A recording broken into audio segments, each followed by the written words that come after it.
ਸਤਿ ਸ਼੍ਰੀ ਅਕਾਲ ਦੋਸਤੋ, ਮੈਂ ਤੁਹਾਡਾ ਆਪਣਾ ਕਬੱਡੀ ਕੋਚ KS ਨਿੰਨੀ। ਅੱਜ ਜਿਸ ਸ਼ਖਸੀਅਤ ਦੇ ਨਾਲ ਅਸੀਂ ਤੁਹਾਨੂੰ ਮਿਲਾਉਣ ਜਾ ਰਹੇ ਹਾਂ, ਉਸ ਪਹਿਲਵਾਨ ਨੂੰ ਸਾਰੀ ਦੁਨੀਆ ਟਾਈਗਰ ਦੇ ਨਾਂ ਨਾਲ ਜਾਣਦੀ ਹੈ ਪਹਿਲਵਾਨੀ ਖੇਤਰ ਦੇ ਵਿੱਚ। ਬਿਲਕੁਲ ਦੋਸਤੋ, ਉਸ ਟਾਈਗਰ ਦੇ ਨਾਲ DSP ਰਮੇਸ਼ ਭੂਰਾ, ਜਿਸ ਨੂੰ ਪੰਜਾਬੀ ਪਿਆਰ ਨਾਲ ਭੂਰਾ ਕਹਿੰਦੇ ਆ, ਪਰ ਉਹਨਾਂ ਦਾ ਪੂਰਾ ਨਾਮ ਰਮੇਸ਼ ਕੁਮਾਰ ਕੁਲੀਆ ਹੈ ਤੇ ਹਰਿਆਣਾ ਨੂੰ ਬਿਲੋਂਗ ਕਰਦੇ ਨੇ। ਹਰਿਆਣਾ ਪੁਲਿਸ ਦੇ ਵਿੱਚ ਡਾਇਰੈਕਟ DSP ਪੋਸਟਡ ਆਏ ਨੌਜਵਾਨ। ਅੱਜ ਅਸੀਂ ਤੁਹਾਨੂੰ ਇਹਨਾਂ ਨਾਲ ਮਿਲਾਵਾਂਗੇ ਜਿਨ੍ਹਾਂ ਨੇ ਆਪਣੀ ਲੁੱਕ ਵਰਗੀ ਬਿਲਕੁਲ ਮਾਡਰਨ ਤਰੀਕੇ ਦੀ ਪਹਿਲਵਾਨੀ ਕੀਤੀ ਹੈ ਤੇ ਹਜ਼ਾਰਾਂ ਲੱਖਾਂ ਦਰਸ਼ਕਾਂ ਦਾ ਤੇ ਹਜ਼ਾਰਾਂ ਪਹਿਲਵਾਨਾਂ ਦਾ ਰੋਲ ਮਾਡਲ ਆ ਇਹ ਨੌਜਵਾਨ। ਅਤੇ ਆਪਣੀ ਮਾਡਲ ਲੁੱਕ ਵਰਗੀ ਹੀ ਇਸ ਦੀ ਪ੍ਰਾਪਤੀ ਆ। ਇਸ ਦੀਆਂ ਇਹਨਾਂ ਪ੍ਰਾਪਤੀਆਂ ਦੇ ਮੱਦੇਨਜ਼ਰ ਅਸੀਂ ਅੱਜ ਤੁਹਾਡੀ ਮੁਲਾਕਾਤ ਕਰਵਾਵਾਂਗੇ ਟਾਈਗਰ ਦੇ ਨਾਲ, ਕੁਸ਼ਤੀ ਦੇ ਟਾਈਗਰ ਰਮੇਸ਼ ਕੁਲੀਆ ਜੀ ਨਾਲ। ਰਮੇਸ਼ ਜੀ ਨਮਸਕਾਰ। ਨਮਸਕਾਰ। ਪੰਜਾਬੀ ਲਾਈਵ ਟੀਵੀ ਦੇ ਦਰਸ਼ਕਾਂ ਨਾਲ ਆਪਣੀ ਨਮਸਕਾਰ। ਨਮਸਕਾਰ ਦਰਸ਼ਕੋ, ਸਭ ਤੋਂ ਪਹਿਲਾਂ ਕੁਲੀਆ ਜੀ ਦੇ ਨਾਲ, ਕਿਉਂਕਿ ਸਾਡੇ ਪੰਜਾਬੀਆਂ ਦਾ ਰਮੇਸ਼ ਭੂਰਾ ਜੀ ਦੇ ਨਾਲ ਅਸੀਂ ਇਹਨਾਂ ਦੇ ਪਿੰਡ ਬਾਰੇ ਸਾਂਝ ਪਾਵਾਂਗੇ, ਕਿਉਂਕਿ ਇਹਨਾਂ ਦੇ ਪਿੰਡ ਦੇ ਨਾਲ ਤੇ ਇਹਨਾਂ ਦੇ ਪਰਿਵਾਰ ਦੇ ਨਾਲ ਇੱਕ ਬੜੀ ਇੰਟਰਸਟਿੰਗ ਗੱਲ ਜੁੜੀ ਹੈ ਦੋਸਤੋ, ਕਿ ਇਹਨਾਂ ਦੇ ਪਰਿਵਾਰ ਦੇ ਵਿੱਚ ਬਾਬੇ ਦੀ ਕਿਰਪਾ ਦੇ ਨਾਲ 500 ਮੈਂਬਰ ਨੇ। ਬਿਲਕੁਲ ਦੋਸਤੋ, 500 ਮੈਂਬਰਾਂ ਦੇ ਪਰਿਵਾਰ ਦੇ ਵਿੱਚੋਂ ਇਹ ਉੱਠਿਆ ਪਹਿਲਵਾਨ रमेश कुलिया आज साढ़े विचकार आ। रमेश जी, अपनी फैमिली के बारे में बताएं आप हमारे को प्लीज। मैं सोनीपत से बिलोंग करता हूँ। गांव मेरा पुरखास है। तो हमारे परिवार में 500 के करीब मेंबर हैं। जैसे मेरे दादाजी 9 भाई हैं और एक जैसे कंबाइन फैमिली है हमारी। दादाजी हो गए, फिर उनके हमारे फादर वगैरह, ताया वगैरह, फिर हम हो गए ब्रदर वगैरह। कितने ब्रदर हैं? मेरे फादर हैं, 3 ब्रदर हैं जी। और फिर जैसे हम हो गए, हमारे जैसे मैं अकेला हूँ और जैसे मेरे दूसरे अंकल जी हैं, उनको 2 लड़के हैं। तो मतलब ऐसे ही मतलब सारा कम्बिनेशन कर हमारे 500 के करीब मेंबर हो जाते हैं गाँव में जी। तो पहलवान जी, आपके 500 मेंबर में जो आपकी पहलवानी में प्राप्तियां हैं, वो है ना, जैसे हम बोल सकते हैं सारी फैमिली की एक तरफ और आपकी एक तरफ। तो आपकी फैमिली में आपसे पहले भी कोई पहलवानी में था? बिल्कुल, हमारी फैमिली में जैसे मेरे दादाजी करते थे। जैसे एक हमारे गांव है, हमारे गांव में रेसलिंग का बहुत क्रेज है जी। जैसे इंडिया में क्रिकेट का क्रेज है, तो हमारे गांव में सिर्फ रेसलिंग का क्रेज है जी। और कोई भी मेरे ख्याल से मैंने अपने गांव में जैसे भी घूमकर देखा है, तो काफ़ी बड़ा गांव है। वो आसपास के एरिया में मेरे गांव जितना कोई भी बड़ा गांव नहीं है जी। हरियाणा के मेन गांव में आता है कि भी पुरखास गांव है और इतना बड़ा गांव है जी। तो जैसे एक भी जैसे पहलवानों का एक वस्त्र होता है जो हम लंगोटी डालते हैं, वो हर घर में लंगोटी होती है हमारे गाँव में। आपके गाँव में? हमारे गाँव में हर एक घर में एक पहलवान है। हाँ, हर एक घर में एक पहलवान होता है। और कितना बड़ा, आपने जैसे जिक्र किया, काफी बड़ा गांव है, कितने घर होंगे? मैं ये तो कोई अंदाजा नहीं लगा पाया, क्योंकि मैंने आज तक अपना पूरा गांव ही नहीं घूम कर देख लिया। इतना बड़ा गांव? इतना बड़ा गांव है। 2 पंचायतें होती है हमारे गांव में, 2 सरपंच बनते हैं। तो काफी बड़ा गांव है और काफी अच्छे अच्छे पहलवान निकले हैं हमारे गांव से। मतलब हर एक घर में एक पहलवान है? हाँ, हर एक घर में पहलवानी का शौकीन। जैसे पंजाब में गांव है, मुझे गांव का ध्यान है, जैसे उसमें हर घर से हॉकी के खिलाड़ी वगैरह। संसारपुर बिल्कुल। तो ऐसा ही एक हमारा गांव है पुरखास, जिसमें हर घर में एक पहलवान है जी। और कई अच्छे अच्छे पहलवान भी निकले हैं, जिसने इंटरनेशनल लेवल पर अच्छी अचीवमेंट हासिल की हैं। और मिट्टी कुश्तियों में भी काफ़ी अच्छी अचीवमेंट हासिल की है उन्होंने। और काफ़ी सारे खिलाड़ी, Punjab police, Chandigarh police, Delhi police, BSF, CRPF, Haryana police, railways, तो सभी फोर्सेज में हमारे गांव के खिलाड़ी हैं जी। अच्छा पहलवान जी, जैसे आपने बताया भी आपके परिवार में भी कुश्ती का माहौल था और आपके गांव में तो हर एक घर में एक पहलवान था। मतलब आपको जो कंपटीशन था, मैं सोच रहा हूं, अब आप सब जवाब दे रहे थे तो मेरे दिमाग में आ रहा था, क्योंकि दर्शकों पहलवान हो रही इन्होंने ਜਿਹੜੀਆਂ ਪ੍ਰਾਪਤੀਆਂ ਨੇ ਅੱਗੇ ਸਿਲਸਿਲੇਵਾਰ ਉਹਨਾਂ ਦਾ ਜ਼ਿਕਰ ਕਰਾਂਗੇ। वर्ल्ड चैंपियन पहलवान है रमेश भूरा।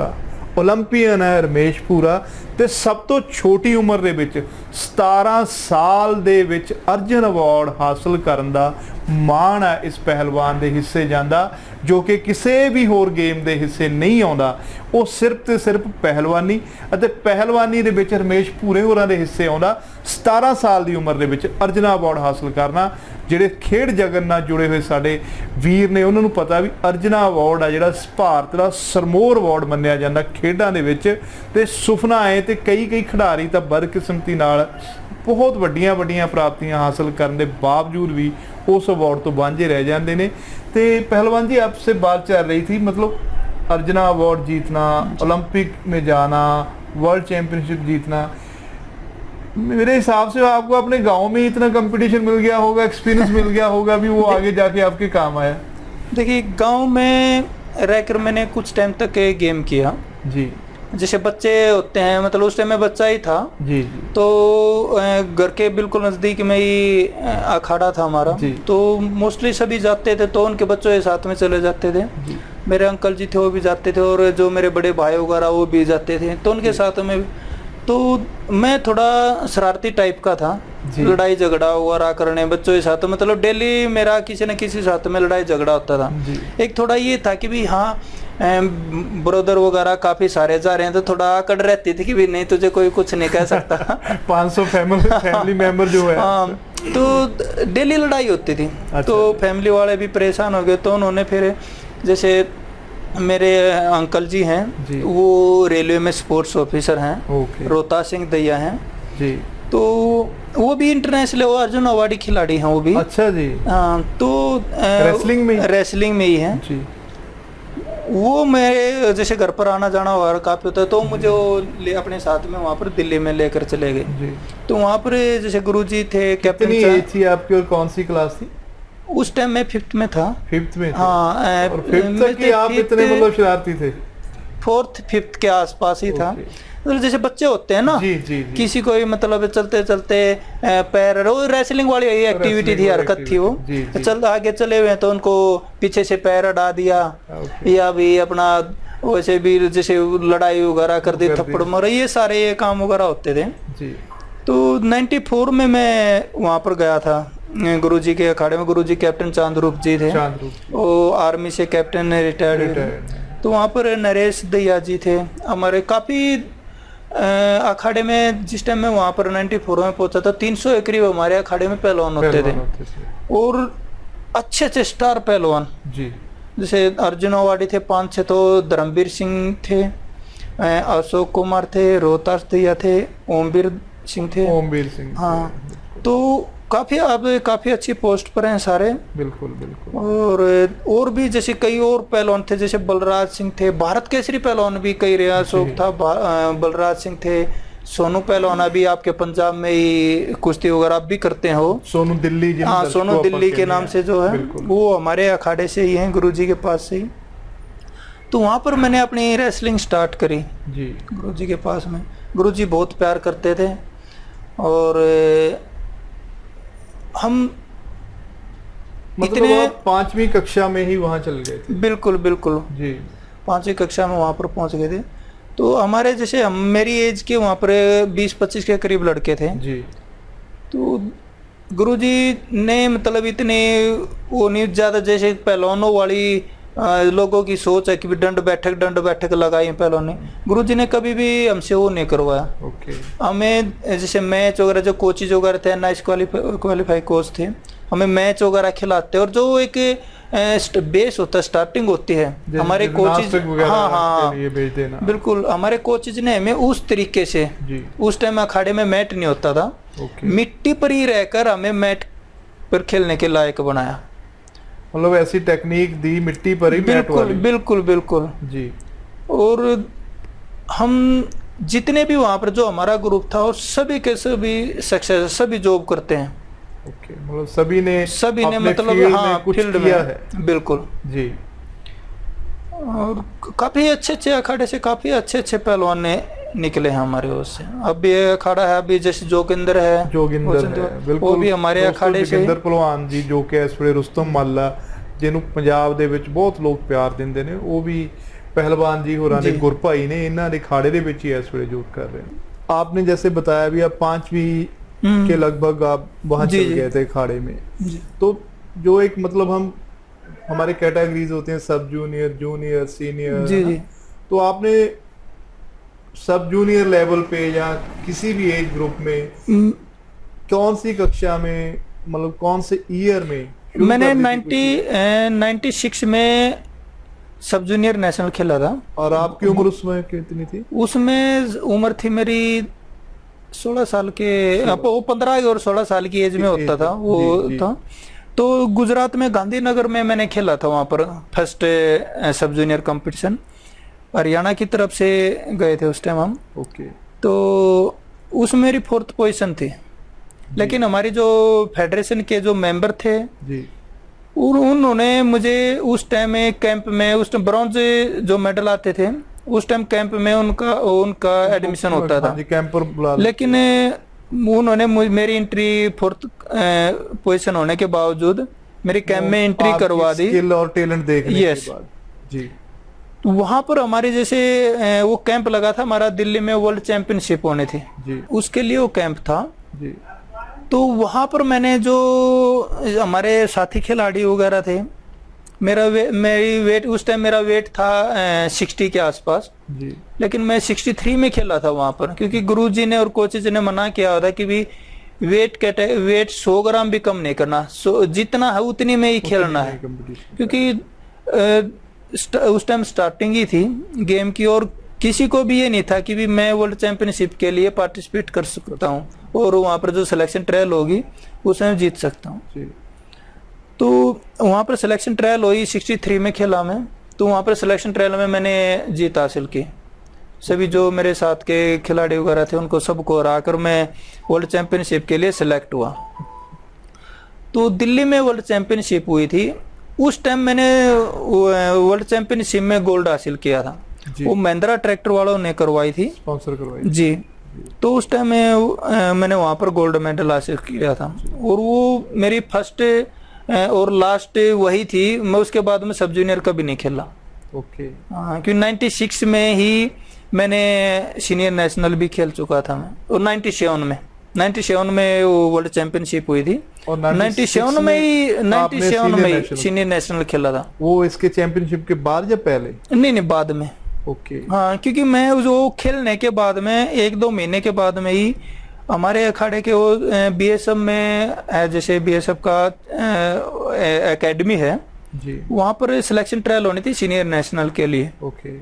तो हमारे जो साथी वगैरह थे, सीनियर साथी थे, वो उधर सिलेक्शन ट्रायल के लिए, तो हम भी बच्चे थे भी चलो वहाँ पर कुश्ती देख कर आएंगे, तो हम भी चले गए। तो थे साथी खिलाड़ी वाला, चल वेट दे ले तू भी, तो मैंने भी वेट दे लिया। गुरुजी को पता चला कि भी ये वेट देकर आया हुआ है, कोचेज ने भी मना किया, गुरुजी ने भी मना किया भी नहीं। आपके कौन सा वेट दिया था, किस वेट? मैंने 69 में। और आपका वेट क्या था? उस टाइम ऐसा था 61-62 के आसपास वेट था मेरा। और आपने वेट 69 में दे दिया? कोच और गुरुजी घटाने ही नहीं देते थे वेट। नहीं, लेकिन आप तो अपने 63 में भी कर सकते थे। हाँ, 63 में भी कर सकते थे जी, लेकिन 69 में, क्योंकि 63 में थे जो हमारे अखाड़े का ही रेसलर था जी, वो थे, वो 3-4 हमारे अखाड़े के ही रेसलर थे उसमें। आप उससे कंपटीशन नहीं करना चाहते थे? नहीं, कंपटीशन क्या था, जो 69 वेट कैटेगरी थी उस वेट कैटेगरी में हमारे अखाड़े का सिर्फ एक ही लड़का था, और 63 में 3-4 लड़के थे। जी जी, फिर वो अखाड़े की प्लानिंग के हिसाब से। हाँ, तो कोचेज ने कि भी इसमें वेट दे ले, बस। फिर गुरुजी को पता चला तो गुरुजी ने मना कर दिया कि भी नहीं, वो काफी सीनियर है, चोट वगैरह लग जाएगी, तो मुझे खेलने नहीं दिया उसमें। तो कोचेज, गुरुजी को कोचेज वगैरह ने और पहलवानों ने मना कि भी नहीं, एक बार लड़कर देख लिया, पता चल जाएगा कि कितने सीनियर हैं, क्योंकि आगे जाकर सीनियर में इसने पार्टिसिपेट करना है। तो मैंने वहां पर सिलेक्शन ट्रायल में जितने भी दिल्ली के अखाड़ों के और बीएसएफ, सीआरपीएफ वगैरह जितने भी स्पोर्ट्स वाले थे, हाँ, मैंने उन सभी को हराकर और मैं सीनियर नेशनल के लिए मैंने पार्टिसिपेट कर लिया। अच्छा जी, सिलेक्ट हो गया मैं। तो गुरुजी को पता चला कि भी नहीं, ये तो सिलेक्ट हो गया। गुरुजी ने फिर टांग अड़ा दी। अच्छा जी। कि नहीं, नेशनल में नहीं जाएगा, इसकी जगह किस दूसरे को भेज दिया। दिल्ली रेसलिंग की जो टीम बन चुकी थी उसमें मेरा सिलेक्शन हो चुका है। दिल्ली वालों को भी परेशानी हुई कि भी नहीं अब गुरुजी से कौन पंगा ले। बिल्कुल, बिल्ली के गल को हाँ, तो कोचेज को भी प्रॉब्लम हुई, अब गुरुजी से वो भी डरते। बिल्कुल, वो किसी ने बात नहीं की, मुझे भी मना कर दिया कि भी नहीं जाना ही नहीं तूने वहां पर। अच्छा जी। फिर किसी तरीके से कोचेज ने और पहलवानों ने, हमारे जो सीनियर थे, उन्होंने मना कि भी वहां जाकर देख लेंगे, जैसे भी सिचुएशन होगी उस हिसाब से देख लेंगे हम। जो भी मतलब अगर ये लगा कि भी नहीं ये उस खेलने लायक नहीं है तो हम इसको नहीं खिलाएंगे। जो दिल्ली के कोचेज वगैरह उन्होंने भी गुरुजी को कह दिया था कि भी नहीं हम इसको ना इस हिसाब से लेकर जाएंगे ताकि ये मतलब ठीक तरीके से आज के उसको इंजरी वगैरह कोई नहीं है। तो हम वहाँ पर हैदराबाद में नेशनल हुआ था जी, वहाँ पर चले गए। वहाँ पर जाने के बाद मैंने जितने भी थे हमारे रेलवे से आए हुए थे, पंजाब से, हरियाणा से, तो मैंने इनको सभी को हरा लिया। अच्छा, सेमीफाइनल। तो फाइनल में मेरी बाउट होनी थी करमबीर पहलवान, हमारे काफी सीनियर हैं और बहुत ही अच्छे पर 10-12 सालों से नेशनल में उनका गोल्ड मेडल था। बीएसएफ वाले, उनको कभी मतलब किसी दूसरे ने ये भी नहीं सोचा कि उसको कोई हरा भी सकता है। अच्छा, वो इतने एक्स्ट्रा थे, अब उसके अपने वेट में सभी को 0-10 से आउट करते थे। तो गुरुजी को पता चला कि जैसे उस टाइम में आप तो ताकि भी जैसे आज वेट हुआ है तो कल फाइनल ही हो जाना, उस टाइम 3 दिन का टाइम होता, आज वेट हुआ है तो 3 दिन, जैसे कल बाउट हुई, परसों बाउट हुई, नेक्स्ट डे फाइनल होना होता है। तो गुरुजी को पता चला कि भी ये फाइनल में पहुंच चुका और उसके साथ में बाउट है, साहब की भी नहीं उसके साथ में बाउट नहीं करो, बहुत हैवी और इसको तोड़ देगा। अच्छा, तो कोचेज ने मना कर दिया भी ठीक है गुरुजी, मेडल तो आएगा, इसके साथ हम उसको वाक और दिला देंगे। नहीं करे, बोले ठीक है। तो मुझे बोले कि भी कोई दिक्कत नहीं है, गेम है, हार गया तब भी कोई दिक्कत नहीं, जीत गया तो बल्ले बल्ले है ही, क्योंकि सबको पता है कि भी ये तुझसे तगड़ा है। बिल्कुल। तो मैंने कहा कि भी गुरुजी फिर गुस्सा होंगे, बोलो गुरुजी तक कौन बात पहुंचाएगा कि भी तूने वहां पर खेला था, हम कह देंगे जी भी नहीं खेला नहीं था। चलो ठीक है, मैं खेला, हमारी बहुत ही अच्छी कुश्ती हुई करमबीर पहलवान के साथ में। और मतलब जो पहलवान किसी को कुछ नहीं गिनता था, किसी को मतलब पॉइंट नहीं देता था, मैंने उस पहलवान से पॉइंट भी लिए। अच्छा। और वो पहलवान के साथ मतलब ऐसी बाउट हो गई थी, ये नहीं पता था कि भी वो जीत सकता है या मैं जीत सकता हूँ, क्योंकि हाँ इतनी क्लोज फाइट हुई। और जो भी देखने वाले थे मतलब, और जो मैट और लगे हुए थे सारे बंद होकर वो अकेली फाइट स्टार्ट थी जी। काफी जैसे गर्ल्स भी थी, बॉयज भी थे हमारे, सारे उस मैट के चारों तरफ आ गए सिर्फ वो बाउट देखने के लिए। काफी शोर शराबा वगैरह होगा। बीच में हरियाणा के खिलाड़ियों ने वो कुश्ती रुकवा दी, क्योंकि पहलवान थे वो काफी सीनियर थे, तो उसको उम्मीद नहीं थी कि भी मैं उसको इस टाइप फाइट दे पाऊंगा, तो वो काफी थक चुके थे। ओके। तो बीच में कुश्ती रुकवा दी। वो कुश्ती कम से कम 6 मिनट की कुश्ती होती थी, और कुश्ती आधे घंटे तक एक्टिव रही। कभी 2 मिनट चली फिर रुक गई, 30 मिनट सेकंड चली फिर रुकवा दी, मतलब इस टाइप से होते होते लास्ट में आकर करमबीर पहलवान मुझसे जीत गया।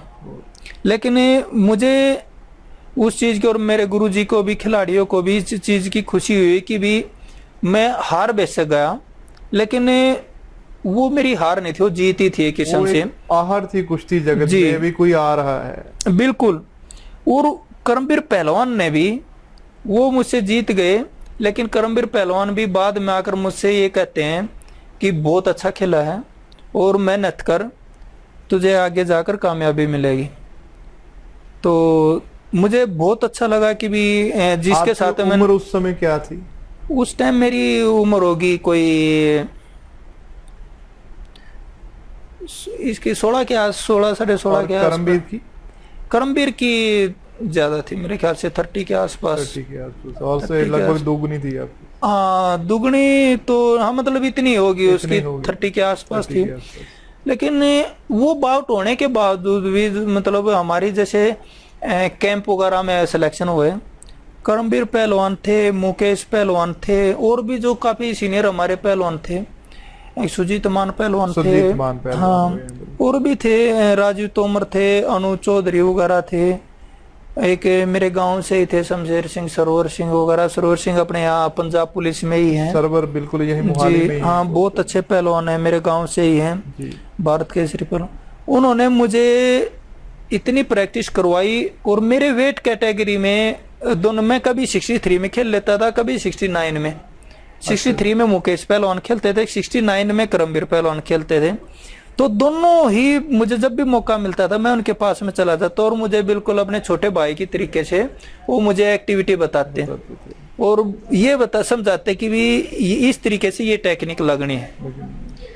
तो मैं कभी भी, मुझे किस चीज के बारे में महसूस होता तो मैं उनके रूम में भी जाकर पूछता था कि पहलवान जी मुझे ये समझ में नहीं आया। मुझे वो बेचारे मुझे नाइट में भी वो चीज बताते थे, डिनर करने के बाद में भी, मतलब चला गया तो किसी भी टाइम चला गया मैं उनके पास है, कभी उन्होंने मना नहीं किया। तो ऐसे ही मतलब ये उस चैंपियनशिप से, सीनियर से, मतलब जो जी, आपका वो एक मतलब दौर था, जो मतलब हाँ, एक सफर था, है ना? बिल्कुल बिल्कुल, जीत का, हाँ, हाँ, कॉम्पिटिशंस का, 90 वो शुरू हो गया। हाँ, उसके बाद मैं फिर कभी सब जूनियर वगैरह नहीं खेला, फिर सीनियर से स्टार्ट हो गया 16 साल की उम्र से। जी जी जी। तो फिर से मैं कंटिन्यू सीनियर ही खेलता हुआ था। मैंने 2000 में आकर सब जूनियर जूनियर वर्ल्ड चैंपियनशिप खेली थी, ओके, जो उज्बेकिस्तान में हुई थी। जी। तो मैं खेलना नहीं चाहता था, लेकिन हमारे रशियन कोच थे हार्लो, ओके, उसको रेसलिंग फेडरेशन ने बुलाया था। वो इतने अच्छे कोच थे, मतलब मैं उनकी ये नहीं बता सकता कि भी कितने अच्छे कह सकते हैं। तारीफ जितनी ज्यादा की जाए उतनी तारीफ उतनी कम है। उन्होंने एक रेसलिंग, जो इंडिया की रेसलिंग है उसको एक नई पहचान दी है, नई दिशा दी। हाँ, उनको ये बताया, इंडिया के कोचेज को, रेसलर को ये उन्होंने बता दिया कि भी रेसलिंग कैसे की जाती है, रेसलिंग क्या है, टेक्निक क्या है, टैक्टिस क्या है, और हम कैसे उस टैक्टिस को इस्तेमाल कर सकते हैं। जैसे हमारे पहलवान जितने भी सीनियर होते थे, दंड बैठक लगाई, जोर अखाड़े में ये सब किया, मोस्टली सब यही करते हैं। बिल्कुल। लेकिन टेक्निक भी सबको आ जाती है, लेकिन जो टेक्निक लगाने का जो तरीका होता है, जो टैक्टिस होती है, वो आप ये टेक्निक और टैक्टिस का जो डिफरेंट है ना, उसे प्लीज थोड़ा डीपली देखो। टेक्निक एक ये लगा लो, जैसे हम कुश्ती में धोबी पट हो गया या कलाजंग हो गया या ढाक, ये हमारे मेन है। बिल्कुल। तो ये लगाते हैं, उसका हमारे जो रेसलर हैं उनको ये नहीं पता कि भी किस टाइम हमने ये लगानी है, इसका बचाव क्या है, और दूसरा जो विपक्ष वाला खिलाड़ी है किस टाइम हमने और उस पर लगानी है, और वो किस चीज के लिए किस रेडी है। ये हमें हार्लो ने आकर ये बताया कि भी मान लो कि भी हमने अपनी पोजीशन बना ली धोबी की, और सामने वाले को पता ही चल गया कि भी नहीं यार इसने पोजीशन बना ली धोबी की, ये धोबी लगाएगा, एक्टिव हो गया मैं। उसने ये हमें ये बताया कि भी धोबी जब हम लगा रहे हैं तो धोबी के साथ में कौन सा दाव लग सकता है दूसरा। ओके, मतलब धोबी को हम लगाते लगाते ही उसे चेंज करके दूसरा दाव लगा सकते हैं। ये टैक्टिस है, ये टैक्टिस है। और जिसने इस टैक्टिस को समझा वो ऊपर वाले की किस्मत, ऊपर वाले ने उसको अच्छी किस्मत दी है तो सफल होगा। मेरा अपना खुद का जो प्रैक्टिकल है, मैं कभी भी दंड बैठक वगैरह इस टाइप के उसमें नहीं रहा। ओके। लगाई दंड बैठक भी लगाई, लेकिन इतनी नहीं लगाई जो मतलब पहलवान करते हैं, कभी 1000 लगा ली, 500 लगा ली, इस टाइप का। आपका ट्रेनिंग मेथड क्या था? मेरा ट्रेनिंग ये था कि भी जैसे कैंप वगैरह में चले गए, जो कोचेज ने शेड्यूल बनाया हुआ है उस हिसाब से किया, लेकिन मेरी ज्यादा रुचि रहती थी आउटडोर में। ओके। गेम वगैरह जैसे बास्केट होगी, वॉलीबॉल होगी, फुटबॉल खेल लिए। मैं कोई दिन ऐसा नहीं जाता था जिस दिन मैं रनिंग नहीं करता था। जिस दिन रनिंग नहीं होती थी उस टाइम मुझे ऐसा लगता था मैंने एक्सरसाइज ही नहीं की। कितनी रनिंग करते थे आप? रनिंग 3 किलोमीटर भी हो जाती थी, 5 किलोमीटर की भी हो जाती थी, ज्यादा भी हो जाती। किसी दिन जैसे हमारी क्रॉस कंट्री है तो 10-10 किलोमीटर 15 किलोमीटर की भी हो जाती थी। ਦਰਸ਼ਕੋ ਕਿੰਨੀ ਜਾਣਕਾਰੀ ਭਰਪੂਰ ਅਸੀਂ ਗੱਲਾਂ ਸਾਂਝੀਆਂ ਕਰ ਰਹੇ ਹਾਂ ਪਹਿਲਵਾਨ ਜੀ ਹੋਰਾਂ ਨਾਲ, ਕਿਉਂਕਿ ਪਹਿਲਵਾਨ ਜੀ ਹੋਰਾਂ ਦਾ ਇੱਕ ਬਹੁਤ ਵੱਡਾ ਤਜਰਬਾ ਤੇ ਮੈਂ ਇਹਨਾਂ ਬਾਰੇ ਤੁਹਾਨੂੰ ਦੱਸ ਦੇਣਾ ਚਾਹੁੰਦਾ ਵੀ ਇਹਨਾਂ ਨੇ ਜਿਹੜੀ ਟ੍ਰੇਨਿੰਗ ਕੀਤੀ ਆ, ਜਿੱਥੋਂ ਤੱਕ ਮੇਰੀ ਜਾਣਕਾਰੀ ਇਹਨਾਂ ਦੇ ਬਾਰੇ, ਉਹ ਬਿਲਕੁਲ ਮਾਡਰਨ ਤਰੀਕਿਆਂ ਨਾਲ, ਬਿਲਕੁਲ ਲੇਟੈਸਟ ਟੈਕਨੀਕ ਦੇ ਨਾਲ ਕੀਤੀ ਆ। ਜਿਹੜੀ ਟ੍ਰੈਡੀਸ਼ਨਲ ਸਾਡੀ ਕੁਸ਼ਤੀ ਦੀ ਪ੍ਰੈਕਟਿਸ ਆ, ਉਹ ਲੀਕ ਤੋਂ ਹਟਵੀਂ ਪ੍ਰੈਕਟਿਸ ਕੀਤੀ ਆ। ਤੇ ਅਕਸਰ ਧਾਰਨਾ ਹੈ ਵੀ 1000 ਡੰਡ, ਜੈਸੇ ਪਹਿਲਵਾਨ ਜੀ ਨੇ ਬਤਾਇਆ 1500 ਡੰਡ, ਇਹਨਾਂ ਦੇ ਕਹਿਣ ਮੁਤਾਬਿਕ ਮੈਂ ਆਊਟਡੋਰ ਜਿੱਦਾਂ ਫੁੱਟਬਾਲ, ਹੋਰ ਜਿਹੜੀਆਂ ਇਸ ਤਰ੍ਹਾਂ ਦੀਆਂ ਗੇਮਸ ਨੇ ਉਹਨਾਂ ਨੂੰ ਵੱਧ ਇੰਜੋਏ ਕਰਦਾ ਸੀ, ਉਹ ਵੱਧ ਕਰਦਾ ਸੀਗਾ। ਤੇ ਰਨਿੰਗ ਤੋਂ ਬਿਨਾਂ ਮੈਨੂੰ ਇਦਾਂ ਲੱਗਦਾ ਸੀ ਜਿੱਦਾਂ ਮੇਰੀ ਸਾਰੀ ਤਕਨੀਕ, ਸਾਰੀ ਮੇਰੀ ਪ੍ਰੈਕਟਿਸ ਅਧੂਰੀ ਰਹਿ ਗਈ ਹੋਵੇ। ਇਹ ਸਾਡੇ ਕਬੱਡੀ ਵਾਲੇ ਤੇ ਕੁਸ਼ਤੀ ਪ੍ਰੇਮੀਆਂ ਨੂੰ ਇਸ ਤੋਂ ਸਬਕ ਲੈਣਾ ਚਾਹੀਦਾ ਬਈ, ਜਿਹੜੀ ਤਕਨੀਕ ਆ, ਜੋ ਅੱਜ ਕੱਲ੍ਹ ਦੀ ਤਕਨੀਕ ਆ, ਉਸ ਦੇ ਰਾਹ ਉੱਪਰ ਚੱਲ ਕੇ ਸਾਨੂੰ ਟ੍ਰੇਨਿੰਗ ਕਰਨੀ ਚਾਹੀਦੀ ਆ। ਜਿਹੜੀਆਂ ਇੱਕ ਪੁਰਾਣੀਆਂ ਮਿੱਥਾਂ ਨੇ ਜਾਂ ਪੁਰਾਣੀ ਜੋ ਇੱਕ ਰੀਤ ਚੱਲੀ ਆਉਂਦੀ ਆ ਬਈ ਇਸ ਤਰ੍ਹਾਂ ਦੀ ਪ੍ਰੈਕਟਿਸ ਕਰਨੀ ਹੈ, ਇਸ ਤਰ੍ਹਾਂ ਦੀ ਕਰਨੀ ਹੈ, ਸਾਨੂੰ ਉਹਦੇ ਬਾਰੇ ਥੋੜਾ ਵਿਚਾਰ ਕਰਕੇ ਸੋਚਣਾ ਚਾਹੀਦਾ।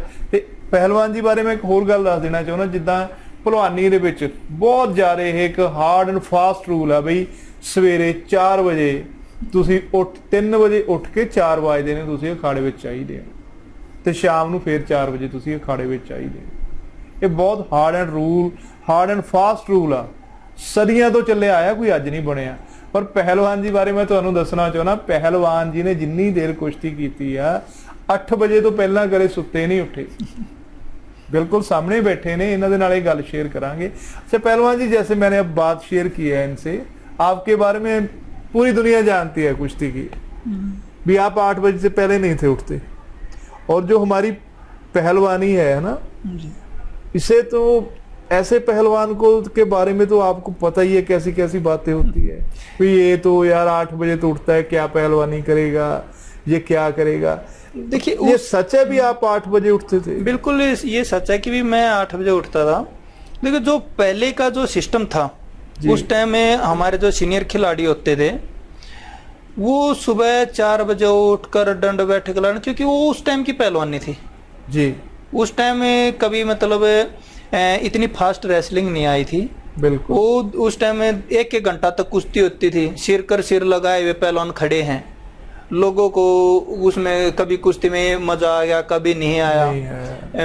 मैट पर होगी या मिट्टी में होगी।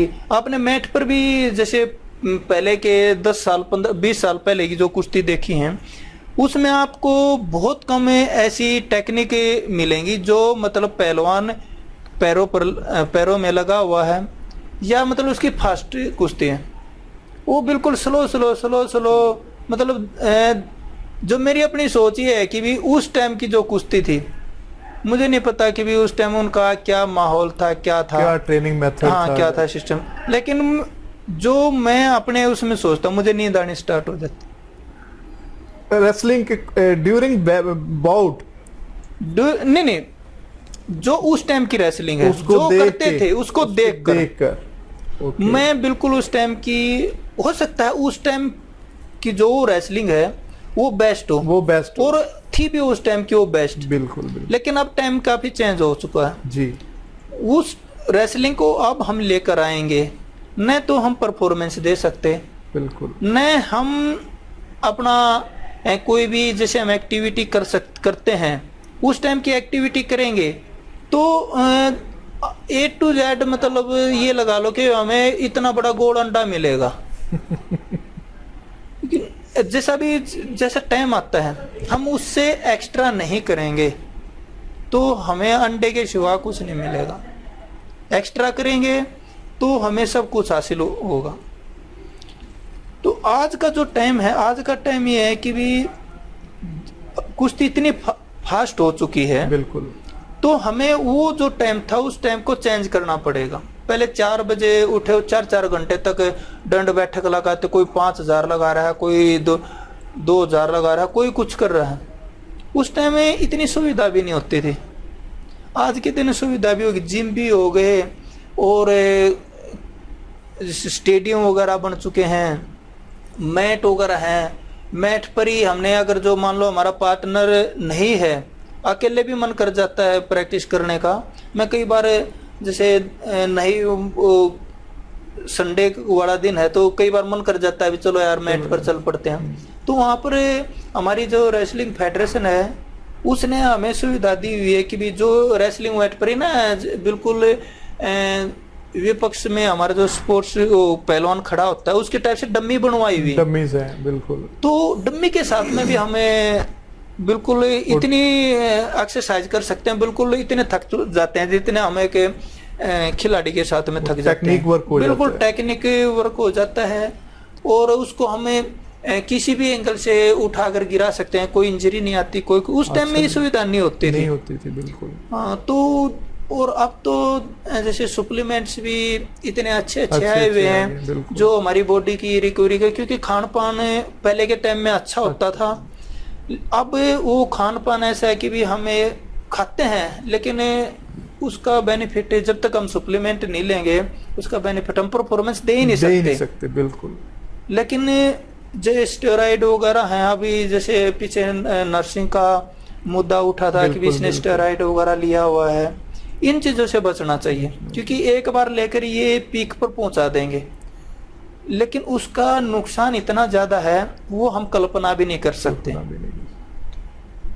तो बात चली थी आपकी 8 बजे उठने की। हाँ 8 बजे का ये था कि भी स्टार्टिंग में तो जो मेरे कोचेज थे गुरुजी वगैरह उन्होंने मुझे गालियां भी दी, मारा भी लेकिन फिर उनको लेकिन मुझे तो पता चला भी आप बड़े लाडले थे गुरुजी के।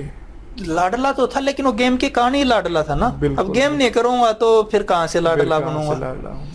तो लाडला बिल्कुल मैं उनका था। उनको ये भी पता था कि भाई मैं जितनी देर करूंगा वो दिल लगा कर करूंगा, जब नहीं करनी होगी मैं मना कर देता था, गुरुजी बस अब मुझसे नहीं होगी, मैं थक चुका हूँ। लेकिन कभी ऐसा मौका आया नहीं कि भी मुझे ये कहना पड़े कि गुरुजी मैं थक चुका हूँ। उनको खुद पता चल जाता था कि भी अब इसके लिए इतनी बहुत है। वो अपने आप मना कर देते कि भी बस नेक्स्ट टाइम में करेंगे। और जब फिर शुरू में आप मतलब आपके ऊपर गालियां भी पड़ी, मार भी पड़ी, वो ये था कि जैसे मतलब गुरुजी का टाइम था कि भी सुबह जैसे 4 बजे 6 बजे का उठाने का होता था तो मैं बहाने स्टार्ट कर देता था, कभी मेरे पेट में गड़बड़ हो रखी है, कभी कुछ। फिर जैसे मैंने कोचेज को गुरुजी को बताया कि भी मुझसे उठा नहीं जाता और मैं उठ भी जाता हूँ, पहले उठे भी लेकिन मेहनत नहीं कर पाता था मैं। उस टाइम होती नहीं थी मुझसे, तो उनको भी पता चल गया कि भी नहीं ये उस टाइम मेहनत नहीं कर पाता और उनको भी लगा था कि भी हाँ इसमें इतना टैलेंट है, ये हम इसको 8 बजे भी मतलब करवाएंगे तो ये ठीक होगा, ये परफॉर्मेंस अच्छी देगा। तो उन्होंने अपना प्रोग्राम चेंज किया। तो जो हमारे कोचेज थे नरेश दहिया जी थे, जैसे हमारे अखाड़े गुरुजी के पास में अखाड़े में नरेश जी थे, सुभाष जी थे, नरेंद्र थे, तो कई सारे थे। तो उन्होंने फिर अपना टाइम ये चेंज कर लिया कि भी चलो एक कोच की जिम्मेवारी लगा दी स्पेशल आपके ऊपर, स्पेशल कि भी नरेश दहिया थे कोच कि भी इसकी आप एक्सरसाइज करवाओगे। तो वो फिर मुझे उन्होंने करवाई। मैं गुरुजी के पास में 98 तक रहा। उसके बाद में हमारी एक और ब्रांच, क्योंकि पहलवान काफी आगे थे गुरुजी के अखाड़े में, तो हमारी एक और ब्रांच अलग हो गई थी उससे, अखाड़े से ही। कुछ लड़के गुरुजी ने कहा था भी कुछ लड़के वहां पर शुरू जाओ जी। तो कोचेज वगैरह नरेश कोच साहब वहां पर आ गए थे, रोहतास कोच साहब जी थे और हमारे कुछ खिलाड़ी हम आ गए थे वहां पर 50 के करीब, ताकि मतलब वहां पर दोनों तरफ है हमारा चलता रहे, उधर भी डिस्टर्ब ना हो और इधर भी डिस्टर्ब ना हो। तो कोच साहब थे जो नरेश दहिया, वो मुझे सुबह और लड़कों की सुबह करवा कर 4-5 बजे के आसपास, फिर मुझे 8 बजे उठाते और मेरे वहां पर जो भी मेरा उन्होंने शेड्यूल बनाया हुआ था वो करवाते। मोस्टली शाम का जो हमारा टाइम होता था हम वो गेम लगाते थे। जो हमारे जितने भी जो हमारे साथी थे सारे मतलब मैच में इतनी ताकत लगती थी। हम वहां पर मैच 1 घंटे का मैच खेलते थे, लेकिन वहां से अखाड़े तक वापस आने में हमें 2 घंटे लग जाते थे, इतना थक जाते थे। हाँ 1 घंटा तो हम वहीं पर बैठे रहते थे, वहीं पर जिसको अपने बादाम पीने हैं बादाम पियो, अखाड़े के पास में ही ग्राउंड था जहाँ पर हम खेलते थे, वहीं पर बादाम कौन वगैरह सी गेम पे- पे मैच लाते थे? कभी जैसे हमारी तो पहलवानों की जो हैंडबॉल होती है, बिल्कुल। वो रग्बी स्टाइल होती पता है मुझे, जिससे हाँ। सेम एथलेटिक्स वालों की भी सेम हाँ होती हाँ, है। टूटना फिट बिल्कुल, फूटना, बिल्कुल, बिल्कुल। मतलब आंख बंद कर मतलब स्प्रिंट लगाना आगे भी, और चाहे टच आगे पे, रेल आ जाए, वो हाँ, धक्का- बस बस बस बस। तो वो था। उसमें क्या होता है, जैसे हमारे जो खासकर रेसलिंग की जो रग्बी है ना, उसमें हमें क्या क्या एक तो हमारी जो रेसलिंग की एक्टिविटी है, जो स्प्रिंट लगता है, वो एकदम मतलब झटका आता है। और रेसलर को खासकर जिसको झटका लगाना आ गया ना टेक्निक में, वो रेसलर ये लगा लो 80% सक्सेस है। सक्सेस, और मतलब जो स्टार्ट है आपका फास्ट जी। हो जाता है। फास्ट है। और उसमें जैसे 4-5 एकदम झपटते थे, पढ़ते थे तो ऐसे उनको ऐसे भगाना, मतलब कुश्ती वाली भी ताकत लग जानी थी, रनिंग वाली भी, झटका भी, स्प्रिंट भी, मतलब ये कभी एक रेसलर के लिए टोटल रग्बी, फिटनेस हो हाँ, जाती थी।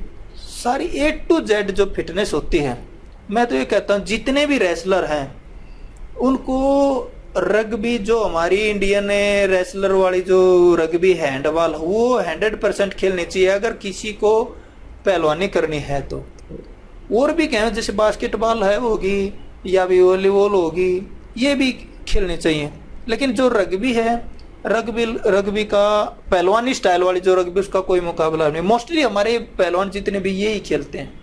बास्केटबॉल भी खेलते हैं, उसमें भी खूब ताकत लगती है। मैं वॉलीबॉल को बहुत ज़्यादा पसंद करता हूँ। रेसलिंग के कंपेयर ही कर सकते हो, ये नहीं कह सकता कि भी रेसलिंग के वो बराबर है। ये लगा लो कि भी 55% रेसलिंग पसंद है, तो 45% वॉलीबॉल आपको। मैं आप खेल भी इसी रेशो से लेते हैं जी। जैसे 45% बढ़िया हाँ। खेल, मैं हमारा जो खेलते भी मैच होता है ना, हाँ। जैसे हम खेलते हैं तो मैं दो को साथ में रखता हूँ अपने। वॉलीबॉल मेरी गाड़ी में कभी भी देखना, मेरी अच्छा। गाड़ी खड़ी, मेरी गाड़ी में वॉलीबॉल पड़ी पड़ेगी अब भी। ओके। तो मुझे वॉलीबॉल बहुत ज्यादा पसंद है। कैसे ये खेलते थे भी, ये नहीं कि भी एक टीम में 10 हो गए, दूसरी में भी 10 हो गए, 3-3 खेलते थे। ओके। दूसरी में भी जैसे 3, बीच वॉलीबॉल की तरह। हाँ, बीच वॉलीबॉल की तरीके से उसमें 3-3 हम खेलते ना। और गिरती भी नहीं बॉल, ओके। गिरने नहीं देते हम। अच्छा। हमारा 11 पॉइंट का मैच होता है, 1 घंटा चल जाता है। 11 पॉइंट का हाँ, मैच। कभी मतलब ये आपको जब टाइम लगे तभी आप हमारा मैच देखना। मैं कई बार जैसे हम मधुबन में खेलते थे, वहाँ पर यहाँ पर हरियाणा में आकर, तो वहाँ पर भी खेलते थे। और जैसे दिल्ली में भी खेलते थे, तो इतनी 3-3 के उसमें बहुत ज़्यादा ताकत लगती थी। और रग्बी का तो कोई मुकाबला है नहीं, अगर जो ताकत आपका लगा। इसके पीछे कोई टेक्निकल रीजन भी आपने फील किया है 8 बजे ट्रेनिंग करने का और सुबह 4 बजे ट्रेनिंग देखो, करने मेरी का? जो अपनी सोच यही है कि भी मान लो हम 4 बजे एक्सरसाइज कर रहे हैं, जी। गुरुजी ने उठा दिया 4 बजे, और मेरा मन नहीं है जिस चीज का, जबरदस्ती मैं उस चीज को करवा रहा हूँ, तो उसका कोई बेनिफिट नहीं। जी। आपने 100 उठक बैठक लगानी है, और आपने मतलब दिल लगाकर 100 लगानी है, जी। उसका आपको बेनिफिट मिलेगा। बिल्कुल। और गुरुजी ने आपको लगवा दी, जो कोचेज हैं या गुरुजी ने जबरदस्ती लगवा दी 200, उसमें आपको 10% ही बेनिफिट मिलेगा।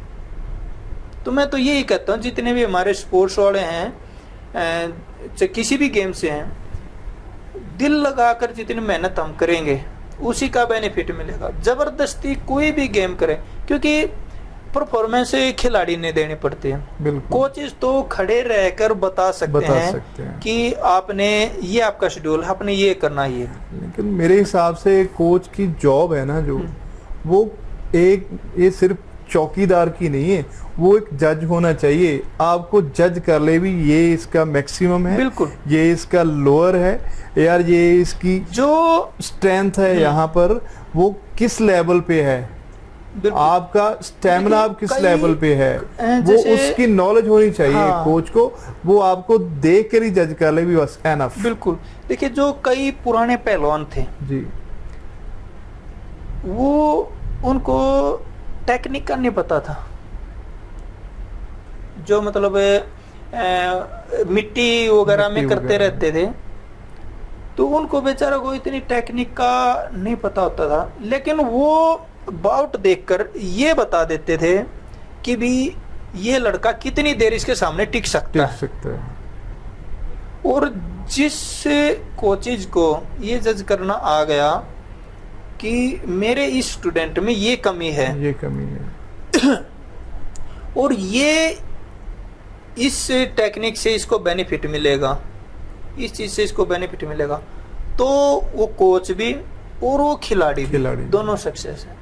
आपने जैसे पहले बात की भी 5000 बैठक लगा ली, 2000 दंड लगा लिए, आपने अब तक मैक्सिमम बैठक या दंड है वो कितने अपने मतलब पीरियड में लगाए हैं? मैंने जैसे एक दिन में 100 से ज्यादा दंड बैठक नहीं लगाई कभी नहीं। 100 जो बैठक होती है ना, जैसे दंड होती हैं वो तो हमें ये लगा लो 300-400 तक मैंने लगाई है बस। रियली आप 300 या 400 दंड से कभी ज्यादा नहीं लगाए? नहीं, देखो मेरी जो ट्रेनिंग, क्योंकि ये मेरा पूछने का ये कारण है भी जो हमारे पहलवानी या कुछ कबड्डी या कुछ और गेम्स है उनमें एक बड़ा वहम है भी आप 1000 या 2000 दंड नहीं लगाओगे तो उनका वहम ये है कि भी उनको जो अभी जो सुविधाएं हैं अभी उन तक पहुंची नहीं है, और एक जो सीनियर खिलाड़ी हैं वो उन जूनियर खिलाड़ी को ये बताना नहीं चाहते कि भी आपको, जैसे हमारे जो पहलवान थे, पुराने पहलवान थे वो 5,000 6,000 दंड बैठक लगाते थे।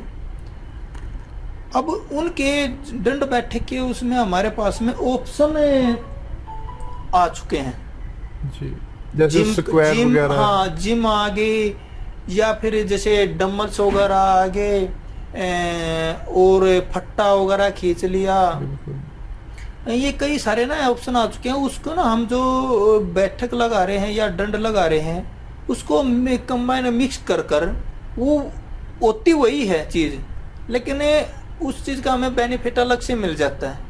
उससे आपकी जो स्पीड है ना वो हाँ, कम नहीं होती। जैसे हमने 5,000 हमने दंड बैठक लगानी है जी, तो शुरू की हमें 100 to 100 के करीब स्पीड से लगा लेंगे बिल्कुल, लेकिन जो नेक्स्ट और लगानी है 100 से आगे लगानी है उसमें हमारी स्पीड कम होती चली जाएगी बिल्कुल। लेकिन अब सुविधाएं ऐसी आ चुकी हैं, हम उन 5,000 दंड बैठक की जगह 20 मिनट हम वो एक्सरसाइज कर लेते हैं, जैसे जिम में कर लिया या स्प्रिंट लगा लिए या कुछ भी कर लिया, जो ऑप्शन है ये उनमें 20 मिनट ही कर लिया, उसमें 5,000 से ज्यादा बेनिफिट है आज के टाइम में। तो पहलवान जी हम बात करते हैं भाई 300 दंड लगाने वाले पहलवान ने इतनी चैंपियनशिप जो जीती हैं वो बताएंगे हमारे दर्शकों को। देखिए, जो 300 दंड बैठक लगाने का मतलब ये नहीं कि भी मैंने एक दिन है सिर्फ 300 दंड बैठक ही लगाई और फिर कुछ नहीं किया। 300 दंड बैठक का ये कि भी 300 दंड बैठक मैंने लगाई, लेकिन उसके उसमें जो हमारे और ऑप्शन है, जैसे मैट पर कर लिया या अखाड़े में जाकर कर लिया, पार्टनर एक्सरसाइज कर ली, जिम में कर लिया। कितने घंटे करते थे डेली आप?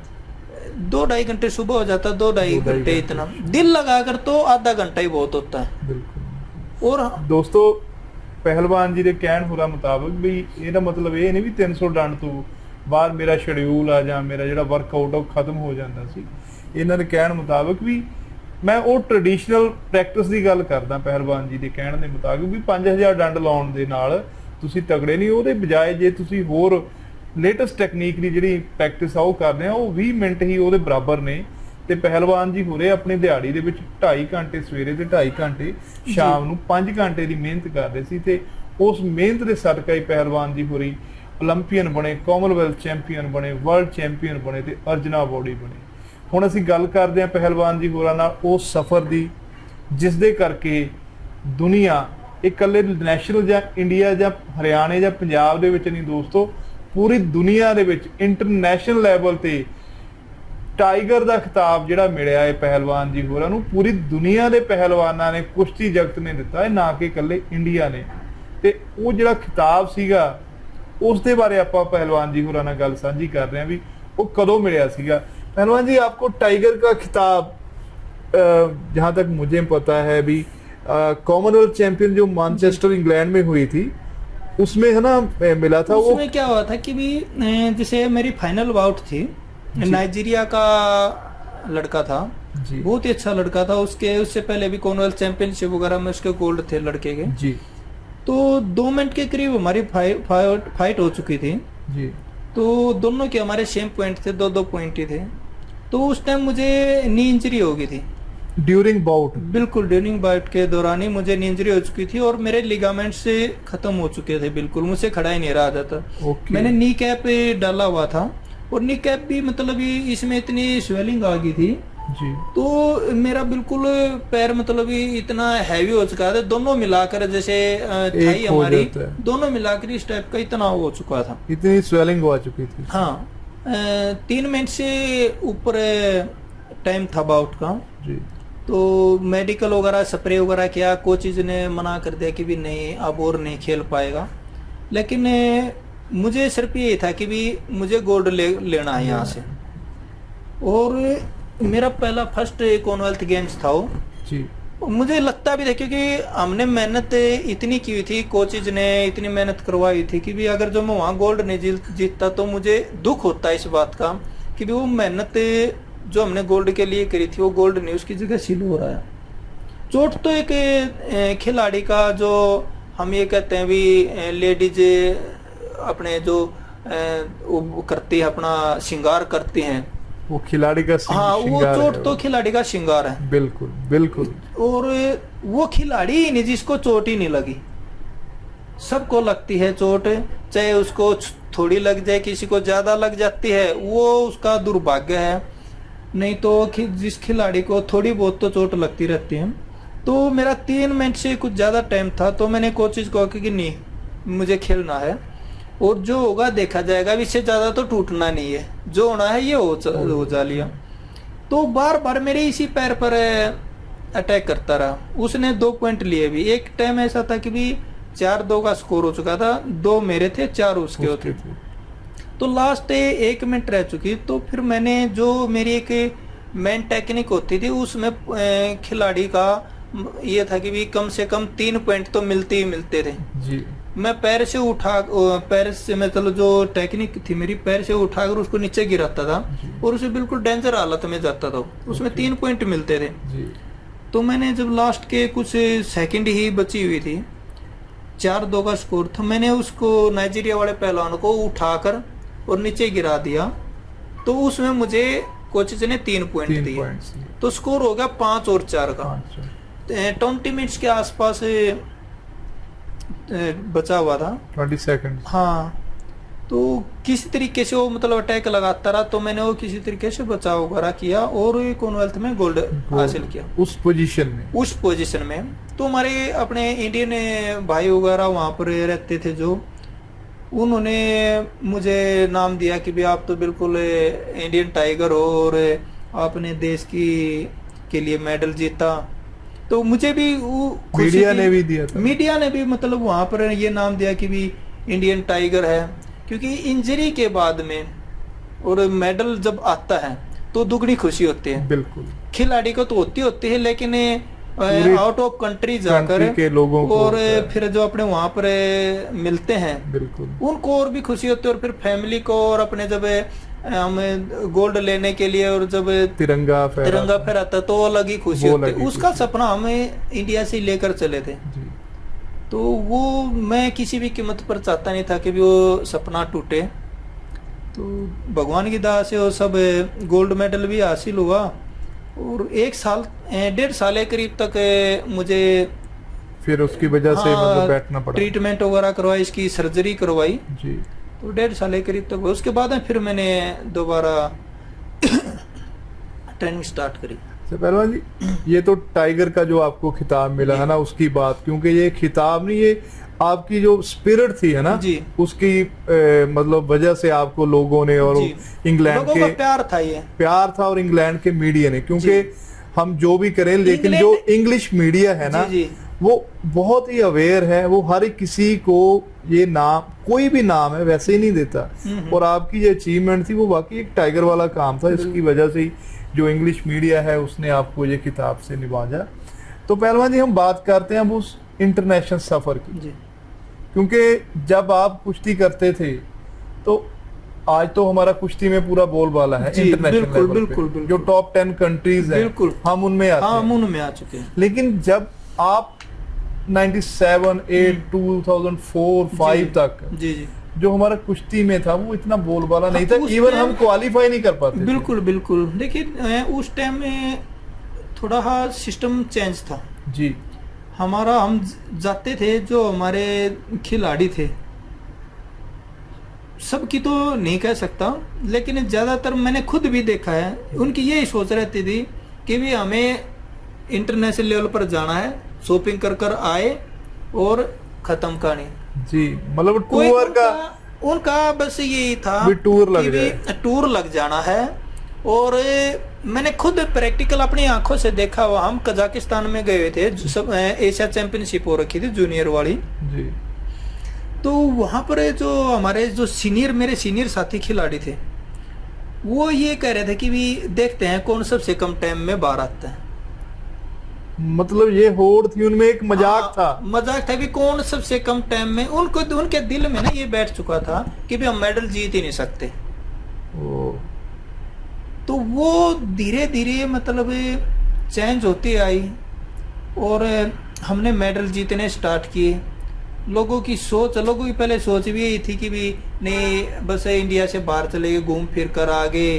परिवार को भी किसी को भी ये नहीं था कि भी कोई मेडल आ सकता। सबको यही था कि भी नहीं, इंडिया से बाहर चले गए, टूर मतलब लगा, ये जहाज में बैठ कर आ गए। इंडिया का ये जो मतलब वहम था, जी जो एक मतलब सिस्टम चल रहा था भैया, जी। टूर लगाओ शॉपिंग करो वापस, बिल्कुल बिल्कुल। उसको भी तोड़ने का जो क्रेडिट है वो भी टाइगर को जाता है। देखिए मैं ये तो नहीं कह सकता कि भी मुझे जाता है, क्योंकि और भी हमारे खिलाड़ी थे, लेकिन उनके पहले उस बीच बीच में पहलवान मेडल जी आते रहे। बीच बीच में आते थे, लेकिन उस दौर में कंटिन्यूस मेडल इंटरनेशनल लेवल जी। पे सिर्फ आपके आए हैं। जी जी।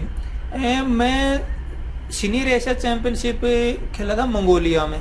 जी उस टाइम 13 साल के बाद में इंडिया का सिल्वर मेडल आया था रेसलिंग में। तो फिर उसके बाद में दोबारा फिर एशिया चैंपियनशिप वगैरह खेले, तो उसमें भी मेडल आया। और हमारे मतलब रेसलिंग के मतलब ऐसे कितने कॉमनवेल्थ खेली है आपने और कितने मेडल हैं उसमें? मैं 2 कॉमनवेल्थ खेले हैं जी। एक दोनों में गोल्ड है मेरे।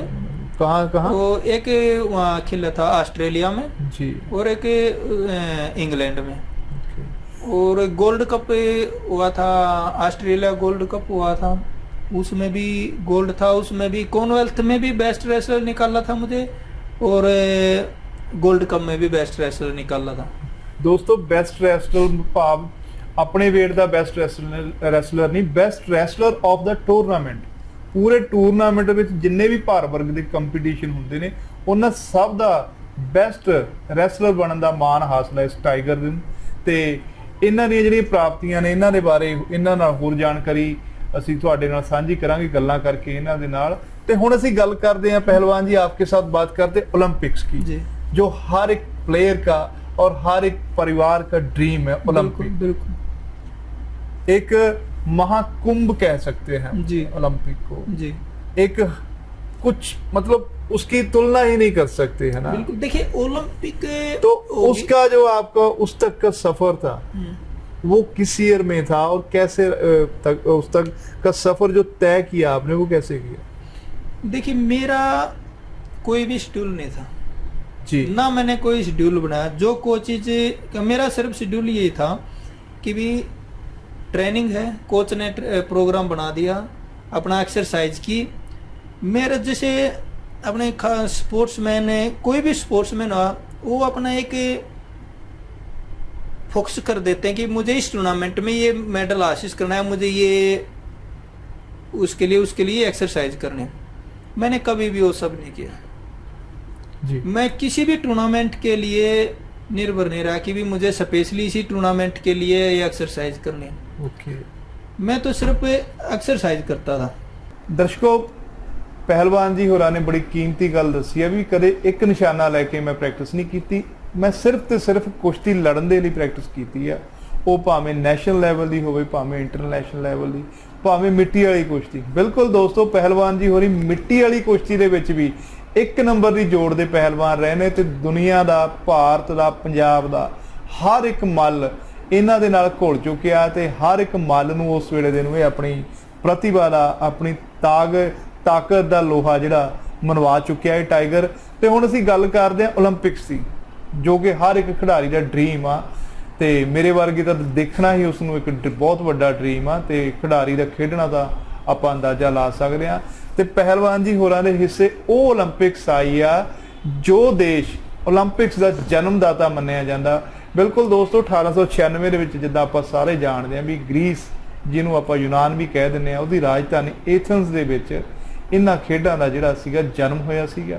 ਤੇ ਉਸ ਨੂੰ, ਗ੍ਰੀਸ ਨੂੰ, ਯੂਨਾਨ ਨੂੰ ਅਸੀਂ 올림픽ਸ ਦੇ ਜਨਮਦਾਤਾ ਦੇ ਰੂਪ ਦੇ ਵਿੱਚ ਵੀ ਜਾਣਦੇ ਹਾਂ। ਤੇ 2004 ਦੇ ਵਿੱਚ ਜਿਹੜੀ ਗ੍ਰੀਸ ਦੇ ਵਿੱਚ ਐਥਨਸ 올림픽ਸ ਹੋਈਆਂ ਸੀਗੀਆਂ, ਉਸ ਦੇ ਵਿੱਚ ਪਹਿਲਵਾਨ ਜੀ ਹੋਰਾਂ ਨੇ ਭਾਰਤ ਵੱਲੋਂ ਪ੍ਰਤੀਨਿਧਤਾ ਕੀਤੀ ਸੀ, ਇੱਕ ਬਹੁਤ ਛੋਟੀ ਉਮਰ ਦੇ ਵਿੱਚ। ਉਸ ਦਾ ਜ਼ਿਕਰ ਕਰਾਂਗੇ, ਤੇ ਆਓ पहलवान जी ने गल करते हैं ग्रीस ओलंपिक्स बारे। पहलवान जी, आप एथन ओलंपिक्स, जो ओलंपिक्स का जन्मदाता है, उसमें खेलने का आपको सौभाग्य है। जी जी। तो उस समय आपकी कितनी एज थी और आपका क्या एक्सपीरियंस था वहाँ?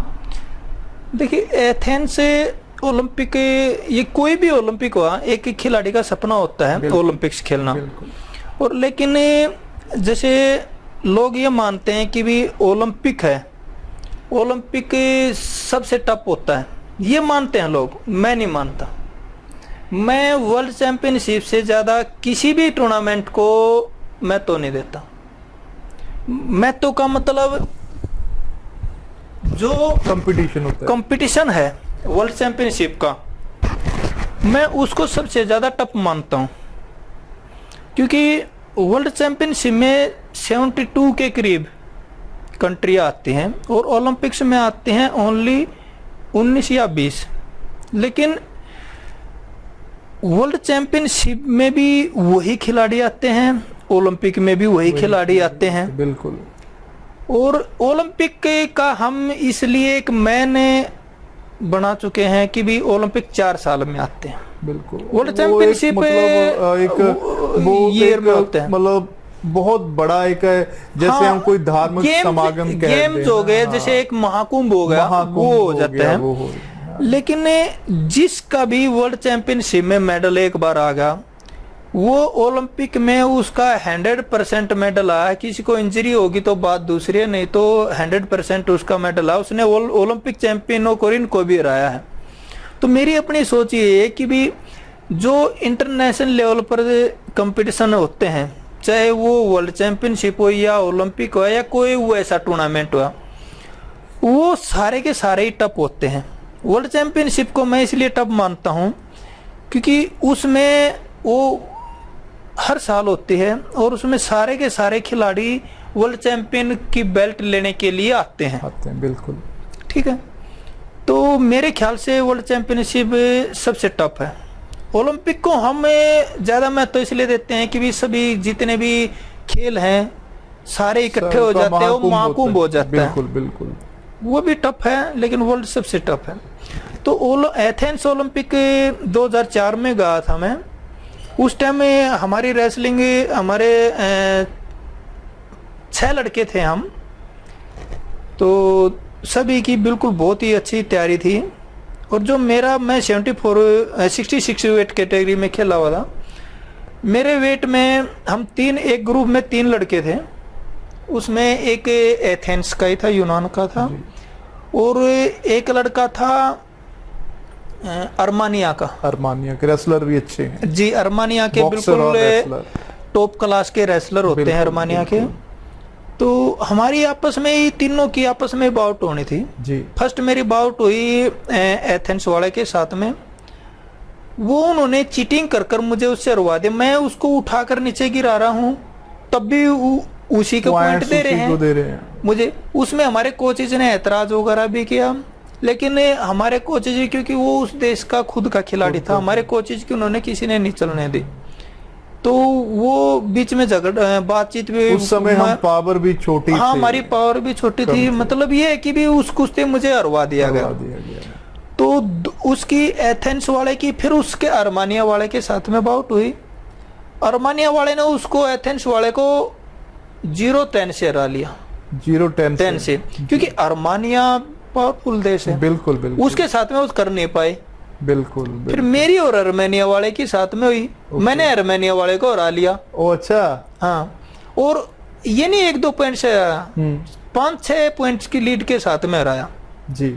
हमें सभी को ये था भी, मेरे कोचेज को भी, कि भी मैं आगे जाऊंगा। ओके। लेकिन वो एथेंस वाला लड़का गया आगे। वो किस कारण? वो उनकी अपनी एक टेक्निकल ये कि भी, जैसे मैंने तो हरा लिया अरमानिया को जी, अरमानिया वाले ने उसको हरा लिया जी। तो उसको एथेंस वाले को टॉप मान लिया कि भी आपने अरमानिया वाले को हराया। हाँ, और उसने आपको हरा लिया, तो वो टॉप हो गया। उसको टॉप मान लिया उन्होंने। तो उसको चला, उस लड़के का, एथेंस वाले लड़के का, कि वहां पर 4th पोजीशन आई है ओलंपिक में। जो अगर वो बनती थी। हाँ, अगर जो नहीं, मेरी तो ये था कि भी अगर जो उसमें चीटिंग नहीं होती तो हो सकता है कि भी वहां पर मेडल भी आता, क्योंकि हमने इतनी ट्रेनिंग की हुई थी। और हमारे चीफ कोच गए थे जगमेंद्र सिंह जी। और जगमेंद्र सिंह जी खुद, जो हमारे चीफ कोच थे, वो खुद ये कहते थे कि भी मेरी कुश्ती का किसी को भी कोई भरोसा नहीं कि किसको हरा ले। और जगमेंद्र, जिस टाइम हम इंडिया से गए थे, जगमेंद्र कोच साहब ने ये कहा था, जो हमारे चीफ कोच थे रेसलिंग के, कि भी ये एक ऐसा योद्धा है, ये नहीं पता किसको हरा ले, और इसको जो भी हराएगा ना वो वर्ल्ड लेवल का खिलाड़ी होगा। ओके। 5 सेकंड भी एक कुश्ती की बची हुई है और इसके 3 पॉइंट कम है, तब भी 5 सेकंड में भी ये कुश्ती जीत सकता है। इसी वजह से टाइगर कहते हैं। हाँ, इसका ये नहीं पता पैर से अटैक कर देगा या हाथ से अटैक कर देगा, पूरी की पूरी बॉडी चलती थी। तो मुझे प्रेस कॉन्फ्रेंस में ये जगमेंद्र कोच साहब ने ये बात बोली थी। तो अगले दिन मेरे पास में जब न्यूज आए मीडिया में, जैसे काफी न्यूज वगैरह आती, तो मैंने पढ़ी, तो मुझे बहुत खुशी है कि भी हमारे जो चीफ कोच हैं उनको भी मुझ पर इतना मतलब भरोसा है कि भी हाँ, मैं कुछ भी कर सकता हूँ। तो मेरे और ज्यादा हौसले बुलंद थे। और कोचेज भी मतलब पूरा ध्यान रखते थे भी किसी तरीके से चोट वगैरह ना लगे। लेकिन मेरी किस्मत इस मामले में मैं थोड़ा अनलक्की रहा हूँ कि भी मुझे हर महीने कोई ना कोई इंजरी होती थी। अच्छा। हर महीने कोई ना कोई इंजरी होती थी। मैं बिल्कुल, जब ये होता ना कि भी हाँ कोई मेन कंपटीशन आ चुका है, उस टाइम मुझे इंजरी होनी 100% होनी। अच्छा।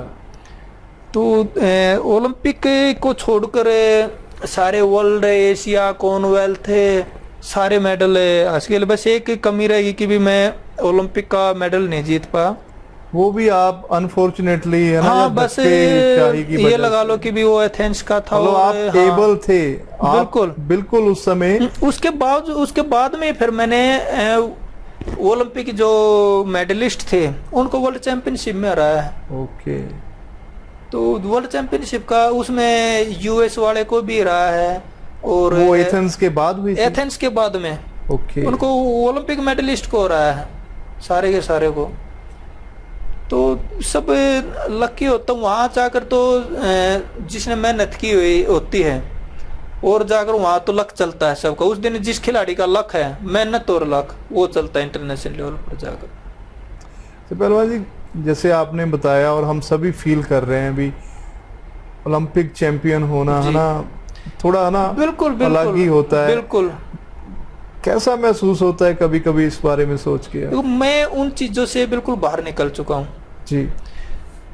दुख होता है इस चीज का कि भी मैं ओलंपिक मेडल जीत सकता था, 100% जीत सकता था, लेकिन इंजरी के कारण मैं नहीं जीत सका। और कुछ कमियां रह होंगी मुझ में जो नहीं कर पाया। लेकिन मैं फिर भी खुश हूँ कि भी मैंने जैसे वर्ल्ड का, कॉमनवेल्थ का, इनमें मेडल हासिल किए। तो ये देशवासियों की दुआई थी जो वर्ल्ड में भी, एशिया में भी, इन सब में मेडल हासिल किए। और इंडिया का जो सबसे बड़ा अवार्ड होता है अर्जुन अवार्ड, भारत कुमार भी अवार्ड मिला। हरियाणा कुमार भी, ये काफी सारे मतलब इंडिया में भी अवार्ड मिले।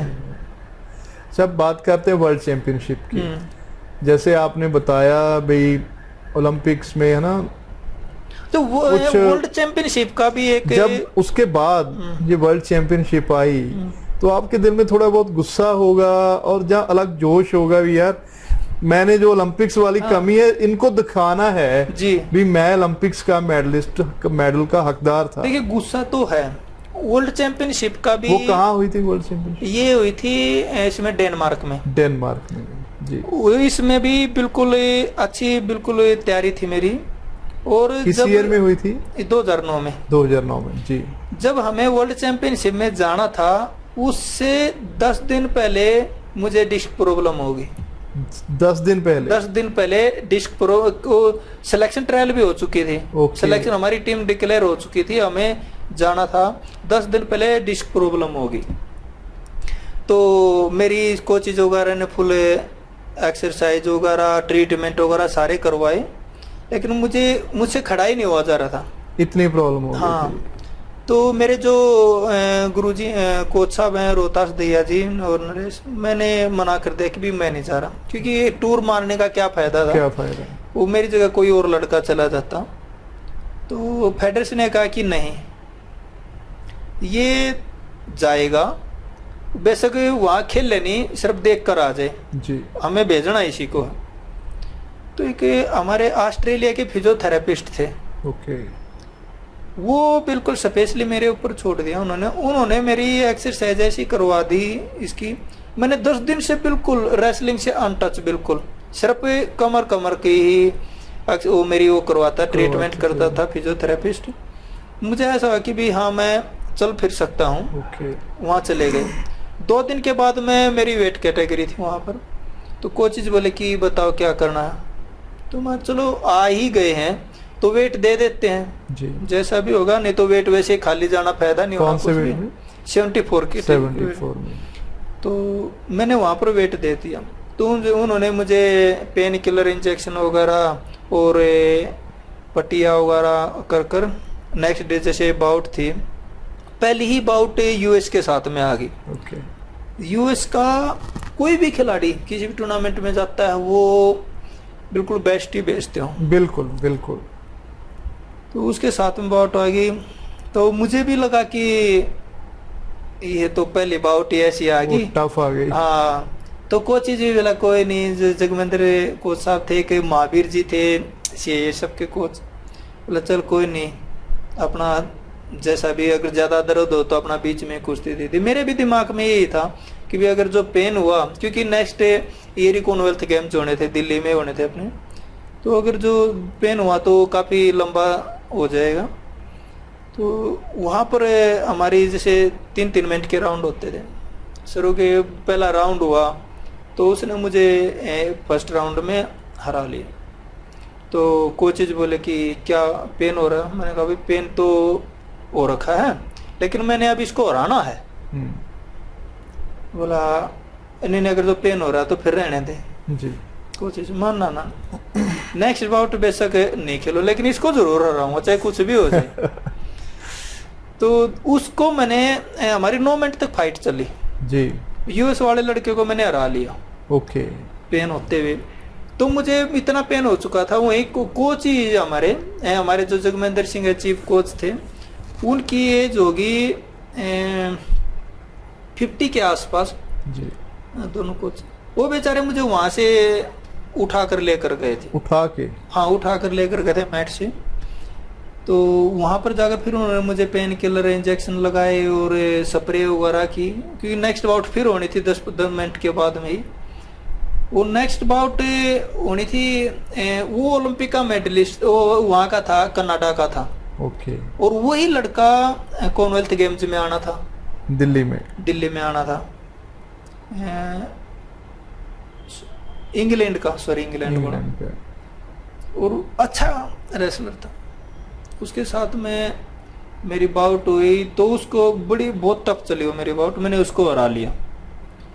तो ऐसे ही मतलब ट्रीटमेंट साथ के साथ में चलता रहा, पेन किलर वगैरह।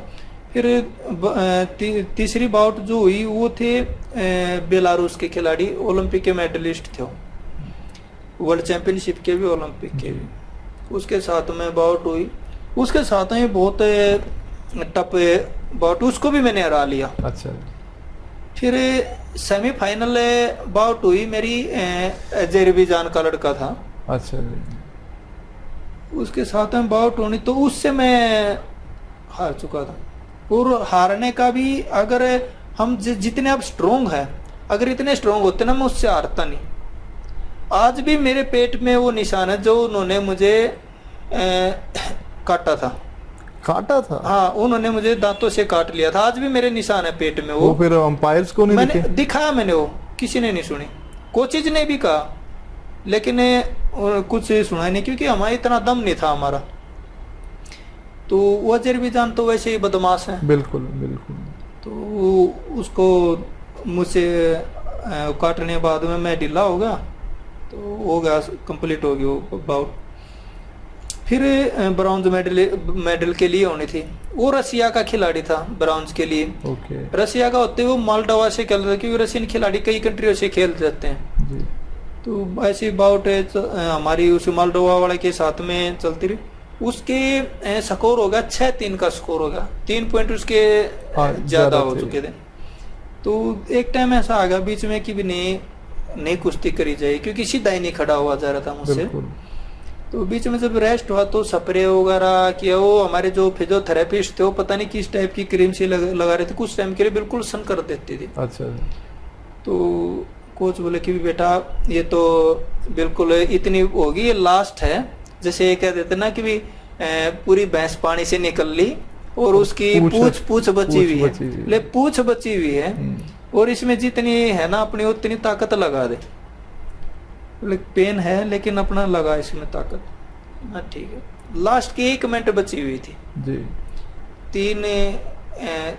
3 मेरे थे और 6 पॉइंट उसके थे। मेरे पास में एक ही टेक्निक होती थी मेन, जो मैं बिल्कुल उस टाइम लगाता था जब मुझे कुछ दिखाई नहीं देता था, वो ब्रह्मास्त्र बोल। हाँ, और वो मेरा बिल्कुल 99% सक्सेस होता था। ओके। 1-2 बारी मिस हुआ है, नहीं तो कभी मिस ही नहीं हुआ मेरा वो टेक्निक मेरी। जिस पर एक बार लग गई ना तो सक्सेस ही। मैंने वो उस पर की और सक्सेस बिल्कुल। 5 पॉइंट मिल गए मुझे। अच्छा। स्कोर होगा 8 मेरे हो गए, 6 उसके हो गए। टाइम भी बिल्कुल 30 सेकंड के आसपास रह चुका था। फिर कुछ 30 सेकंड में क्या होता, उससे पॉइंट लिया नहीं गया। अच्छा। और वो ब्रॉन्ज मेडल की बाउट में जीत गया वर्ल्ड चैंपियनशिप। तो हमारे वहीं पर जो कोच थे महावीर सिंह, वो जैसे एक दूसरी बिल्डिंग होती है ना, दूसरी मंजिल होती है, उसके ऊपर बैठे हुए थे दर्शक गैलरी में, वहां से कूद कर आए वो। बिल्कुल उनको इतनी खुशी हो रखी थी, जो अपने कोचेज भी थे, हमारे जो पहलवान खिलाड़ी भी थे, तो हद से ज्यादा खुशी हो रखी थी, क्योंकि वर्ल्ड चैंपियनशिप 42 साल के बाद में वो मेडल आया था। बिल्कुल। पहले बिशंबर जी थे हमारे जो पुराने खिलाड़ी थे, उनका दिल्ली में आया था जी। तो 42 साल के बाद में बहुत मायने रखती है वो चीज। और उस समय मेडल आया था जब कुश्ती खत्म होने के कगार पर आ गई थी। बिल्कुल कुश्ती का कोई वो नहीं था उस टाइम, बिल्कुल खत्म होने की उसमें थी। बिल्कुल। लेकिन अब हमारे जैसे खिलाड़ियों ने अच्छा प्रदर्शन किया है, तो ओलंपिक में भी, वर्ल्ड में भी, और अब जहां पर भी जाते हैं मतलब ये कहते हैं कि भी यार इंडिया की भी टीम आई हुई है। पहले नहीं था, पहले तो कि भी चलो यार कुछ नहीं, जैसे हम केरला साइड में कोई स्पोर्ट्स की सुविधा नहीं है इतनी, खासकर रेसलिंग की। तो बोल दे क्रिकेट में बांग्लादेश है बेचारा। हाँ, हम भी जैसे केरला साइड के आ जाते हैं तो हम ये कहते हैं कि चल यार केरला वाला बिना वार्म अप किए हुए उनके साथ में कर लेते हैं। तो वही सिस्टम था हमारा कि भी बाहर वाले सोते चलो इंडिया वाले। लेकिन अब चेंज हो चुका है। अब तो चाहे ईरान हुआ, चाहे रशिया, यूएस, कुछ भी हुआ, इंडिया साथ में बाउट आ गई तो अपने फुल तैयारी के साथ में जाते हैं। दोस्तों, ਇਹ ਸੀਗੀਆਂ ਜਿੰਦਾ ਦਿਲੀ ਦੀਆਂ ਗੱਲਾਂ ਜਿਹੜੀਆਂ ਪਹਿਲਵਾਨ ਜੀ ਹੋਰੀ ਸਾਡੇ ਨਾਲ ਦੱਸ ਰਹੇ ਸੀਗੇ ਵੀ ਪਹਿਲਾਂ ਜਿੱਦਾਂ ਇਹਨਾਂ ਨੇ ਦੱਸਿਆ ਵੀ ਕਾਮਨਵੈਲਥ ਦੇ ਵਿੱਚ ਇਹਨਾਂ ਦੇ ਲਿਗਾਮੈਂਟਸ ਡਿਊਰਿੰਗ ਫਾਈਟ ਬਾਊਟ ਦੇ ਚਾਲੇ ਕੁਸ਼ਤੀ ਲੜਦੇ ਟੁੱਟ ਗਏ ਸੀ, ਫਿਰ ਵੀ ਇਹਨਾਂ ਨੇ ਭਾਰਤ ਦੇ ਦੇਸ਼ ਦੇ ਲਈ 골ਡ ਮੈਡਲ ਜਿੱਤਿਆ। ਤੇ ਹੁਣ 올림픽 ਮੈਡਲ ਦੀ ਗੱਲ, ਜਿਹੜਾ ਕਿ ਇੰਡੀਆ ਨੇ 42 ਸਾਲ ਦੇ ਲੰਮੇ ਅਰਸੇ ਤੋਂ ਬਾਅਦ ਜਿੱਤਿਆ ਸੀ ਵਰਲਡ ਚੈਂਪੀਅਨਸ਼ਿਪ ਦੇ ਵਿੱਚ, ਤੇ ਉਸ ਦੇ ਵਿੱਚ ਵੀ ਇਹਨਾਂ ਨੂੰ ਜਿੱਦਾਂ ਇਹਨਾਂ ਨੇ ਦੱਸਿਆ ਵੀ 10 ਦਿਨ ਪਹਿਲਾਂ ਡਿਸਕ ਪ੍ਰੋਬਲਮ, ਜੋ ਕਿ ਸਪੋਰਟਸ ਦੀ ਨਹੀਂ ਇੱਕ ਆਮ ਲਾਈਫ ਦੇ ਵਿੱਚ ਵੀ ਮੇਜਰ ਪ੍ਰੋਬਲਮ ਮੰਨੀ ਜਾਂਦੀ ਹੈ, ਉਹ ਆ ਗਈ ਸੀ। ਤੇ ਉਹ ਕਿੱਦਾਂ ਕੰਪੀਟੀਸ਼ਨ ਲੜਿਆ, ਉਹ ਇੱਕ ਮੇਰੇ ਖਿਆਲ ਦੇ ਵਿੱਚ ਤਾਂ ਦਰਸ਼ਕੋ ਟਾਈਗਰ ਵੀ ਨਹੀਂ ਇਦਾਂ ਦੀ ਜਿੰਦਾ ਦਿਲੀ ਨਾਲ ਫਾਈਟ ਕਰ ਸਕਦਾ। ਜੇ ਟਾਈਗਰ ਦੇ ਵੀ ਸੱਟ ਲੱਗੀ ਹੋਵੇ ਤਾਂ ਸ਼ਾਇਦ ਉਹ ਵੀ ਕਹੂਗਾ ਛੱਡੋ ਯਾਰ ਅੱਜ ਦਿਹਾੜੀ ਭੁੱਖੇ ਸਾਰ ਲੈਨੇ ਆ, ਕਿਹੜਾ ਜਾਊਗਾ ਸ਼ਿਕਾਰ ਕਰਨ। ਇਹ ਮੈਂ ਤਾਂ ਸਮਝਦਾ ਟਾਈਗਰ ਤੋਂ ਵੀ ਵੱਧ ਗਿਆ। ਮੈਂ ਅੱਜ ਪੰਜਾਬੀ ਲਾਈਵ ਟੀਵੀ ਵੱਲੋਂ ਇਹਨਾਂ ਨੂੰ ਟਾਈਗਰ ਦੀ ਬਜਾਏ ਸਾਡੇ ਆਪਣੇ ਟੀਵੀ ਵੱਲੋਂ ਇਹਨਾਂ ਨੂੰ ਵੰਡਰ ਬॉय ਦੇ ਖਿਤਾਬ ਨਾਲ ਨਵਾਜਦਾ, ਕਿਉਂਕਿ ਇਹ ਵਾਕਈ ਅਦਭੁਤ ਕਾਰਨਾਮੇ ਨੇ। ਬਿਲਕੁਲ ਦੋਸਤੋ, ਅਦਭੁਤ ਕਾਰਨਾਮੇ ਨੇ ਜੋ ਕਿ ਹਰ ਇੱਕ ਬੰਦਾ ਨਹੀਂ ਕਰ ਸਕਦਾ। ਇਹਨੂੰ ਕਰਨ ਦੇ ਲਈ ਬਹੁਤ ਹੀ ਇੱਕ ਤੁਹਾਡੇ ਅੰਦਰ ਇੱਕ ਪ੍ਰਮਾਤਮਾ ਦਿੱਤੀ ਹੋਈ ਅਦ੍ਰਿਸ਼ ਸ਼ਕਤੀ ਤੇ ਇੱਛਾ ਸ਼ਕਤੀ ਚਾਹੀਦੀ ਆ, ਜੋ ਕਿ ਹਰ ਇੱਕ ਬੰਦੇ ਦੇ ਵੱਸ ਦੀ ਗੱਲ ਨਹੀਂ ਹੈਗੀ।